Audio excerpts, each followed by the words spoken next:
नमस्कार दोस्तों।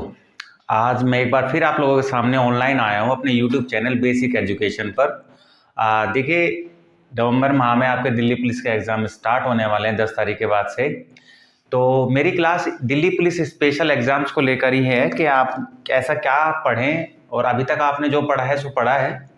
अभी फ़िलहाल में जो बचे हुए आपके 8-10 दिन हैं, इन दिनों के अंदर ऐसा आप क्या पढ़ लें कि दिल्ली पुलिस के एग्ज़ाम में जिस दिन आप बैठें तो आपके लिए वो फ़ायदेमंद साबित हो। तो आज की क्लास हमारी पॉलिटी को लेकर होगी, ठीक है। तो पॉलिटी के सवाल दिल्ली पुलिस के अंदर आते हैं तो किस किस लेवल के आते हैं, पिछले ईयर में आपने देखे होंगे उसके सवाल। तो इस साल आप क्या पढ़ें पॉलिटी में कि हो सकता है कि आपके एग्जाम में वो क्वेश्चन आ जाए। तो चलिए आज शुरू करते हैं मेरे साथ में पॉलिटी की कक्षा। सबसे पहले तो पॉलिटी के अंदर ना जितने भी अमेंडमेंट्स हुए हैं आपके अमेंडमेंट, ठीक है, संविधान संशोधन इनको बोला जाता है। तो जितने भी संशोधन हुए हैं तो अभी तक संविधान के अंदर 106 संशोधन हो चुके हैं, 106, ठीक है। बट इसमें आपको 106 के 106 नहीं पढ़ने हैं, कुछ मेन और प्रॉपर आपके अमेंडमेंट्स हैं, उन्हीं को आपको ध्यान रखना है जिससे कि आपके एग्जाम में आने के ज्यादा चांसेस हैं, ठीक है। अमेंडमेंट फर्स्ट है जो, ठीक है, फर्स्ट अमेंडमेंट में क्या बताया गया था? फर्स्ट अमेंडमेंट में संविधान के अंदर 9वीं सूची 9th शेड्यूल को ऐड किया गया था, ठीक है। 9वीं सूची को ऐड किया गया था, 9th शेड्यूल को ऐड किया गया था, जो कि किस चीज से रिलेटेड है? जो कि लैंड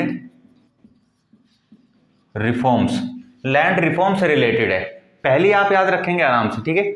इसके बाद आपको 7th कॉन्स्टिट्यूशनल अमेंडमेंट एक्ट याद रखना है, 7वां संविधान संशोधन आपको याद रखना है, जिसमें बहुत सारे काम हुए थे। नंबर 1, इसी संविधान संशोधन के थ्रू भारत में 14 स्टेट बनाए गए थे और 6 यूटीज बनाई गई थी, और ये सब के सब भाषा के आधार पर, ठीक है, भाषा के आधार पर इनको बनाया गया था। इसके अलावा सेकंड हम क्या कह सकते हैं? सेकंड इसके अंदर प्रोविजन ये हुआ था कि जो राज्यपाल होते हैं गवर्नर के, तो गवर्नर ऑफ स्टेट, ठीक है, यानी राज्य के राज्यपालों की अपॉइंटमेंट, ठीक है। स्टेट का कोई गवर्नर है तो वह एक ही समय पर मल्टीपल स्टेट्स का, एक ही साथ एक से ज्यादा स्टेट्स का गवर्नर एक ही समय पर रह सकता है, और इसमें संविधान में ये चीज ऐड करी गई थी। अब उस समय गवर्नर की क्या वेतन होगा क्या नहीं होगा, ये फाइनल डिसीजन राष्ट्रपति जी का होता है। तो राष्ट्रपति जी इस पे फैसला लेते हैं, और राष्ट्रपति जी ही एक से ज्यादा स्टेट के एक ही व्यक्ति को एक से ज्यादा स्टेट का गवर्नर अपॉइंट कर सकते हैं।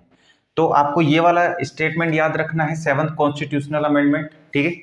इसके बाद में आपका जो रहेगा इंपोर्टेंट बता रहा हूं जो आपके लिए इंपोर्टेंट है। 12th आप याद रख लीजिएगा, 12वां संविधान संशोधन, 12th कॉन्स्टिट्यूशनल अमेंडमेंट एक्ट जो हुआ है आपका, ये गोवा को लेकर हुआ है, ठीक है। गोवा संविधान भारतीय संघ का, इंडियन यूनियन का हिस्सा बनाया गया। कब बनाया गया? 12th कॉन्स्टिट्यूशनल अमेंडमेंट एक्ट में। और ये अमेंडमेंट एक्ट जो हुआ था आपका 12th कॉन्स्टिट्यूशनल अमेंडमेंट एक्ट, ये 1961 में हुआ था, ये 1956 में हुआ था, और ये 1951 में हुआ था, ठीक है। तो 3 कॉन्स्टिट्यूशनल अमेंडमेंट एक्ट आपके सामने आ गए, इनको अच्छे से रट मारिएगा, बिल्कुल भी यहाँ से क्वेश्चन बनने के मैक्सिमम चांसेस हैं, क्योंकि बड़े इंपॉर्टेंट आपके अमेंडमेंट्स हैं। यहाँ पर की बात करें तो अगला आपका 21st, ठीक है, 21वां अमेंडमेंट आएगा आपका, 21वां अमेंडमेंट जो कि 1967 में हुआ था। और इसमें जो सिंधी है आपकी, एक भाषा है सिंधी, संविधान में 22 ऑफिशियल भाषाएं हैं, ऑफिशियल लैंग्वेज हैं, और उसके अंदर एक लैंग्वेज आपकी सिंधी, जिसको 21वें संविधान संशोधन के थ्रू 1967 में संविधान का हिस्सा बनाते हुए इसको ऑफिशियल लैंग्वेज का हिस्सा दिया गया, राजभाषा का दर्जा दिया गया। इसके बाद आप पढ़ेंगे 38 अमेंडमेंट, ठीक है। 38वां संविधान संशोधन जो कि आपका होता है 1975 में, ठीक है, 1975 में। और इसमें, इस अमेंडमेंट में सिक्किम को सिक्किम को भारतीय संघ का हिस्सा बनाया गया। तो 38वां संविधान संशोधन आप याद रखेंगे, जिसमें सिक्किम को भारतीय संघ का हिस्सा बनाया गया। इसके बाद इंडिया का फेमस अमेंडमेंट 42nd अमेंडमेंट, जो कि 1976 में होता है, जो कि 1976 में होता है। तो इसमें इसको मिनी कॉन्स्टिट्यूशन ऑफ इंडिया भी बोला जाता है, इसको मिनी कॉन्स्टिट्यूशन ऑफ इंडिया। ठीक है, आप याद रखेंगे। भारतीय संविधान के अंदर छोटा संविधान किसको बोला जाता है? तो भारतीय संविधान के अंदर छोटा संविधान 42वां संविधान संशोधन अधिनियम को बोला जाता है। तो इसके अंदर अब जो बात है बहुत लंबा है ये, तो यहाँ मैं बता नहीं सकता हूँ। तो इसके आप बुक आपके पास में होगी तो वहाँ से आप पढ़ लीजिएगा कि 42nd अमेंडमेंट, जैसे कि इसके अंदर कुछ ऐसे सब्जेक्ट्स थे जो कि स्टेट लिस्ट से निकालकर कॉन्करेंट लिस्ट में डाल दिए गए थे। ठीक है, इसके अलावा SSI, सेकुलर, सोशलिस्ट और इंटीग्रिटी, ये कुछ वर्ड हैं जो कि भारतीय संविधान की प्रस्तावना में ऐड किए गए थे। राष्ट्रपति जी की पावर बहुत सीमित कर दी गई थी, राष्ट्रपति अपनी मर्जी से कोई भी बिल वापस भी नहीं कर सकते थे। बहुत से ऐसे काम हुए थे कि लोकसभा का कार्यकाल भी 6 साल के लिए बढ़ा दिया गया था। तो कुछ ऐसे इंपॉर्टेंट पॉइंट हैं जो आप पढ़ लीजिएगा 42वें संविधान संशोधन अधिनियम को लेकर। ठीक है, इसी के बाद में इसका नेक्स्ट जो आपका अमेंडमेंट आएगा वो आएगा 44 अमेंडमेंट, 44th अमेंडमेंट, जो कि ठीक इसके बाद आता है 1978 में। ठीक है, 1978 में आता है। और 42nd अमेंडमेंट के अंदर जो भी बातें करी गई थी उसी को उलटते हुए 44वें संविधान संशोधन में चीजें बदली गई। तो आपके 2 क्वेश्चन इससे मैं बता देता हूं, अभी मैक्सिमम बनने के चांस हैं कि जब भारत में 42nd अमेंडमेंट हो रहा था 76 में, इस समय भारत में सरकार किसकी थी? तो 42nd अमेंडमेंट के थ्रू भारत में सरकार किसकी थी? इंदिरा गांधी की। ठीक है, इंदिरा गांधी की सरकार थी। और बात करें यहाँ पर किसकी सरकार थी, तो 1978 में जब 44 अमेंडमेंट हो रहा था उस समय मोरारजी देसाई, ठीक है, मोरारजी देसाई उस समय सरकार में प्रधानमंत्री के रूप में काम कर रहे थे। और भारत में पहली बार नॉन कांग्रेसी पार्टी की सरकार बनी थी सेंट्रल लेवल पर। याद रखेगा, पहली बार नॉन कांग्रेस पार्टी सरकार सेंट्रल लेवल पर कब बनी? तो 1978 में बनी। और ये पार्टी जो बनी, जिस पार्टी के प्रधानमंत्री मोरारजी देसाई बने, इस पार्टी का नाम क्या था? इस पार्टी का नाम था जनता पार्टी। ठीक है, इस पार्टी का नाम क्या था? जनता पार्टी। आइए अगला संविधान संशोधन देखते हैं जो आप लोगों के लिए इंपॉर्टेंट है। सबसे पहला इसके बाद आएगा आपका 52nd। ठीक है, 52nd अमेंडमेंट एक्ट, जो कि कब हुआ था? 1985 में। 52nd अमेंडमेंट एक्ट 1985 में होता है। और इस एक्ट में संविधान के अंदर एक नया कानून जोड़ा जाता है, दल बदल। ठीक है, दल बदल कानून, यानी एंटी डिफेक्शन लॉ भी इसको बोलते हैं। क्या बोलते हैं इसको? Anti defection law. ठीक है, एंटी डिफेक्शन लॉ को संविधान का हिस्सा कब बनाया गया? तो आप आंसर देंगे सर, एंटी डिफेक्शन लॉ संविधान का हिस्सा 1985 में 52nd अमेंडमेंट के थ्रू बनाया गया। और इसी अमेंडमेंट के थ्रू संविधान के अंदर एक नई अनुसूची, नई न्यू शेड्यूल को जोड़ा गया। और शेड्यूल कौन सी थी? 10th। तो 10th शेड्यूल में क्या लिखा हुआ है? एंटी डिफेक्शन लॉ के बारे में लिखा हुआ है, जो कि 1985 में 52nd अमेंडमेंट के थ्रू संविधान का हिस्सा बनी है। इसके बाद में नेक्स्ट अमेंडमेंट की आप बात करेंगे, अगला ही अमेंडमेंट आएगा 61st अमेंडमेंट। ठीक है, 61वां संविधान संशोधन अधिनियम। इस संविधान संशोधन को 1989 में, ठीक है, 1989 में इसका हिस्सा बनाया गया संविधान का। और इस संविधान संशोधन में हुआ क्या? जो आपकी वोटिंग एज है ना, जो आपकी वोटिंग एज जो है, वोटिंग एज कितनी थी? अभी कितनी है? 18 है। तो ये 18 कब की गई? यानी वोटिंग एज 21 से घटाकर, ठीक है, माइनस करी गई। कब कितनी करी गई? 18। और कब करी गई 21 से घटाकर 18? 1989 में, 61वें संविधान संशोधन के थ्रू। इसके बाद में भारत में काफी फेमस अमेंडमेंट है। इसके बाद नेक्स्ट आएगा 69 अमेंडमेंट। ठीक है, 69 अमेंडमेंट कब हुआ? तो 69 अमेंडमेंट 1991 में हुआ। और ये आपकी दिल्ली, जो आपकी कैपिटल है दिल्ली, उससे रिलेटेड है। 1991 से ही दिल्ली ना रहकर NCT ऑफ दिल्ली, ठीक है, दिल्ली ना रहकर क्या बन गया? NCT of Delhi. और दिल्ली के अंदर मुख्यमंत्री चुना जाने लगा, दिल्ली के अंदर विधानसभा बन गई। और दिल्ली के अंदर आप देखते हैं जैसे लोकतांत्रिक तरीके से सरकार चुनी जाती है, ये 1992 से चुनी जा रही है। और ये सारा जो आप कानून देखते हैं ये 69 अमेंडमेंट 1991 के थ्रू मिला है। इसके बाद अमेंडमेंट है आपका 73 अमेंडमेंट जो कि 1992 में हुआ है। और ये अमेंडमेंट पंचायत से रिलेटेड है आपका, याद रखिएगा ये अमेंडमेंट किससे रिलेटेड है, पंचायत से रिलेटेड है। इसके बाद 74th अमेंडमेंट, ये भी 1992 में हुआ है। और ये किससे रिलेटेड है, ये रिलेटेड है आपकी म्युनिसिपैलिटी यानी नगर पालिका और नगर पंचायत से, ठीक है। 74th अमेंडमेंट म्युनिसिपैलिटी यानी नगर पालिका नगर पंचायतों के चुनाव किस तरीके से होंगे, सारे अमेंडमेंट इस तरीके से लिखे हुए। इसके बाद आपको अमेंडमेंट अगर याद रखना है तो अगला रखिएगा 86 अमेंडमेंट, ठीक है। 86 अमेंडमेंट जो कि कब हुआ है, 2002 के अंदर हुआ है। इस अमेंडमेंट की क्या खास बात है, इस अमेंडमेंट के अंदर जो आपका फंडामेंटल राइट है, ठीक है, जो आपका फंडामेंटल राइट है, इसके अंदर एक आर्टिकल है, आर्टिकल 21A, जिसके अंदर क्या बताया गया है कि 6 से 14 साल तक के जो बच्चे हैं उनको क्या दिया जाएगा, फ्री एजुकेशन, ठीक है। 6 से 14 साल तक के बच्चों को क्या दिया जाएगा, फ्री एजुकेशन। तो फंडामेंटल राइट के अंदर एक नया आर्टिकल ऐड किया गया, आर्टिकल 21A, ठीक है।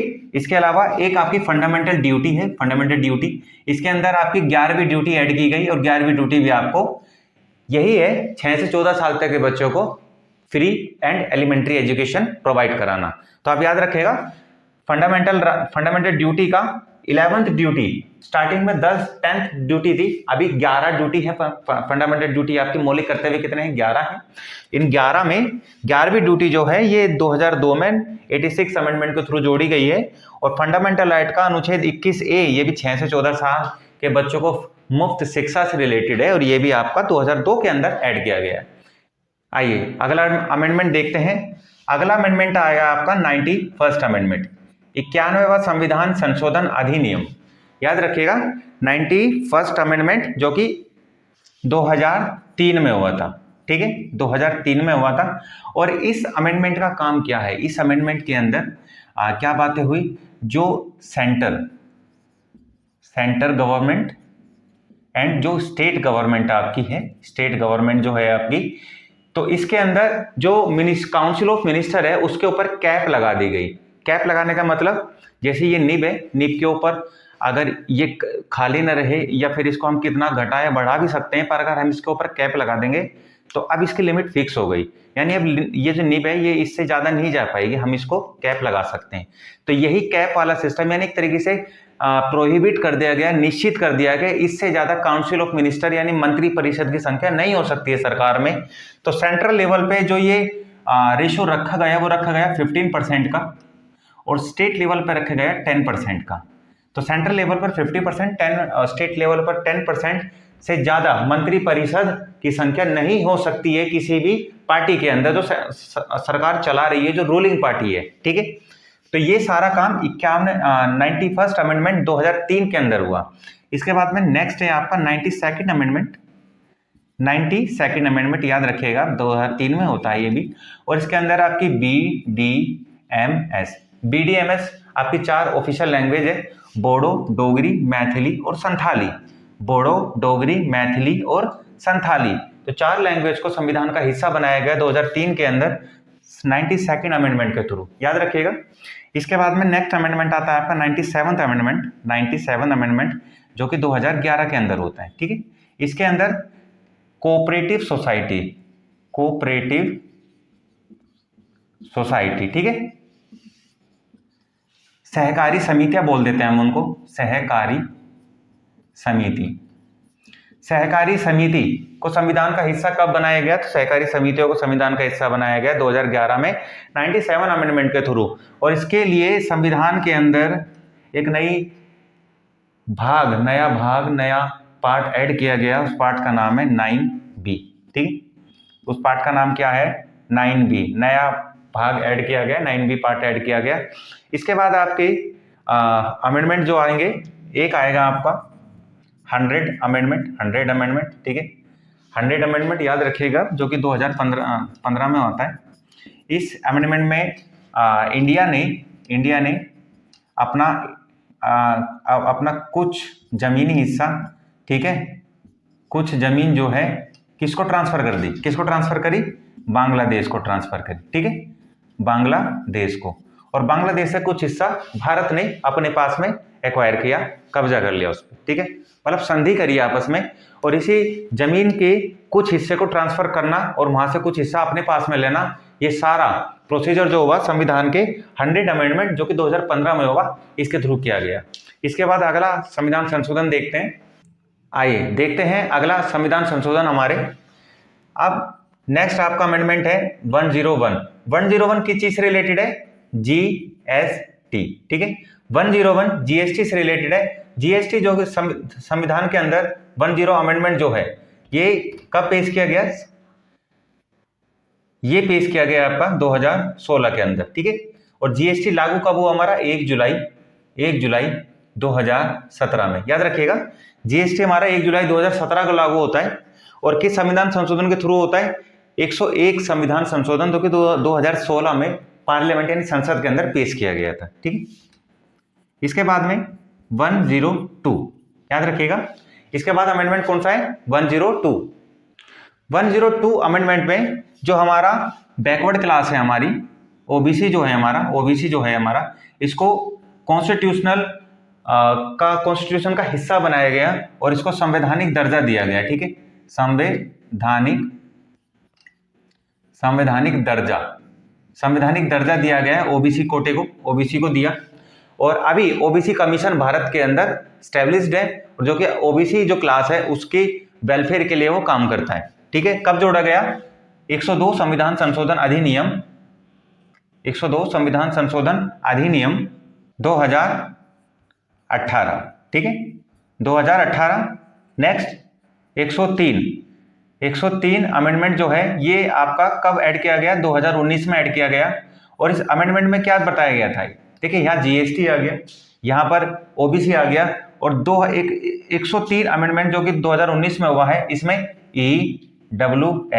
ईडब्ल्यूएस यानी इकोनॉमिकल वीकर सेक्शन, आर्थिक रूप से कमजोर जो वर्ग होता है उसको आरक्षण का लाभ देना, यही पर्पस था 103 संविधान संशोधन का, जो कि 2019 में किया गया है और संविधान में इस चीज को ऐड किया गया, ठीक है, 2019 में, आपको ये याद रखना है। और इसके बाद ईडब्ल्यूएस में जो है आपका जो जनरल कास्ट है, जनरल कोटा जो है जिसके पास में कोई भी आरक्षण नहीं है, चाहे वो ओबीसी हो, एससी हो, एसटी हो, इसके अलावा जो भी कास्ट जनरल कास्ट में आती है, जनरल कोटे में आती है, उसको ईडब्ल्यूएस का लाभ मिलता है और उसको 10% का रिजर्वेशन यानी आरक्षण दिया जाता है किसी भी पब्लिक सर्विस में। इसके बाद में नेक्स्ट आपका 104 अमेंडमेंट जो है आपका, ये 2020 में हुआ है। किस में हुआ ये, 2020 में। ये जो आपका एससी है, आपका जो एसटी है, या आपका एंग्लो इंडियन जो है, इनको लेकर ये संविधान संशोधन किया गया है। 104 अमेंडमेंट जो है एससी और एसटी की जो सीट है पार्लियामेंट के अंदर, एससी और एसटी की जो सीट है पार्लियामेंट के अंदर, इसको आने वाले 2029 के लिए फिक्स कर दिया गया है कि अब कोई भी बात होगी तो 2029 में देखेंगे, अभी नहीं देख रहे हैं, ठीक है। तो 2029 के लिए इसको छोड़ दिया गया है कि एससी एसटी की सीट बढ़ाई जाए या ना बढ़ाई जाए। पर जो एंग्लो इंडियन है, एंग्लो इंडियन को राष्ट्रपति जी केंद्र की लोकसभा के अंदर 2 एंग्लो इंडियन को नॉमिनेट किया करते थे, तो अब से 2020 से वो प्रोसीजर खत्म कर दिया गया है, अब से कोई भी एंग्लो इंडियन नॉमिनेट नहीं होगा, ठीक है। इसके अलावा लास्ट अमेंडमेंट आपका 105 अमेंडमेंट, ये भी 2020 में होता है। इस अमेंडमेंट के थ्रू जो आपका ओबीसी है, जो आपकी ओबीसी क्लास है, इसके अंदर क्रीमी लेयर, ठीक है, क्रीमी लेयर को लेकर प्रावधान किए गए हैं, अमेंडमेंट्स किए गए हैं कि जिस भी ओबीसी कोटे के अंदर आने वाले जिस भी वर्ग में की फैमिली इनकम सालाना 8 लाख या उससे ज्यादा है, वो क्रीमी लेयर में गिना जाएगा और उसको इस संविधान संशोधन के थ्रू आरक्षण का लाभ नहीं मिलेगा। तो ये तो आपके कुछ अमेंडमेंट्स हैं जो आपको याद रखनी चाहिए आपके आने वाले दिल्ली पुलिस के एग्जाम के लिए। तो अगला टॉपिक, अगली क्लास जो है उन टॉपिक से रिलेटेड होगी। ये वाले अमेंडमेंट आप अच्छे से पढ़िएगा और कमेंट सेक्शन में बताइएगा कि आपको क्लास कैसी लगी। धन्यवाद। और अगर आप चाहते हैं कि आपको पॉलिटी के या किसी भी सब्जेक्ट्स के आपको नोट्स चाहिए तो मेरा टेलीग्राम चैनल है, आप उसको ज्वाइन कर सकते हैं, जिसमें आपको सभी नोट्स प्रोवाइड करा दिए जाएंगे। और मेरी टेलीग्राम चैनल की जो आईडी है वो आईडी ये है आपकी, दीपक 8178710576। ठीक है, ये मेरी टेलीग्राम आईडी है, आप इस टेलीग्राम आईडी को सर्च कीजिएगा और मेरा चैनल आपको मिल जाएगा। वहां पर आप चैनल को ज्वाइन करिए और आपके जितने भी नोट्स हैं या क्वेरी है मैं आपको वहां सोल्व करूंगा और आपको जो भी नोट्स वगैरह चाहिए होंगे वो आपको वहां से प्रोवाइड करा दिए जाएंगे। धन्यवाद।